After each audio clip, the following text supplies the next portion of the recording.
Ginising ng nagangalit na apoy ang mga residente ng Barangay Holy Spirit sa Quezon City kanina madaling araw. Ay sa mga taga-barangay, nasa 9 na bahay ang nasunog. Isang pamilya naman ang tumalon mula sa kanilang bintana para makaligtas. May unang balita live si James Agustin. James. Igan Susan Maris, halos 30 minuto lamang yung itinagal ng sunog na nangyari dito sa Barangay Holy Spirit sa Quezon City kanina, pero aabot sa 9 na bahay yung natupok, apektado ang nasa 12 pamilya. Uy, ang laki na sunog! Ang laki na! Ganito kalaki ang apoy na gumising sa mga residente ng Yusafe Road sa Barangay Holy Spirit, Quezon City pasado hating gabi. Mabilis na kumalat ang apoy sa magkakadikit na bahay na gawa sa light materials. Itinaas ng Bureau of Fire Protection ang unang alarma.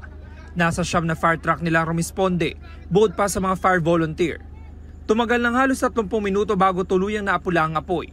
Kwento ng residenteng si June, nagulat na lang sila paggising na malaki na ang apoy. Kaunting gamit at damit lang daw ang kanilang naisalba. Nagsigawan sila ng sunog. Pero pagtingin po namin malaki na, kaya wala na kami pagkakataon na inuna na lang po yung mga bata, kasi may mga bata dyan, may mga nang nailabas po. Laking pasasalamat nila, naligtas silang 7 magkakaanak. Ganun po talaga sir, mahirap wala tayong magawa dahil importante hindi po tayo nasugatan. Ang residente namang si Michael nagtamo ng sugat sa kanyang talampakan. Tumalon siya kasama ang kanyang mag-ina mula sa bintana ng nasusunog nilang bahay. Wala silang nailigtas na isang gamit. May sumisigaw po na sunog po. Pagbukas po ng pinto ng asawa ko, nandun na po yung apoy. Sabay, yung anak ko po, hinalubot ko. Sabay, sila, tinalong ko po sila sa bintana ko. Ayon sa mga taga-barangay, abot sa 9 na bahay ang nasunog. Apektado ang 12 pamilya. Pansamantala silang tumutuloy sa covered court ng barangay kung saan nagtayo ng modular tents. Iniimbestigahan pa ng BFP ang sanhi ng apoy at kabuang halaga ng pinsala.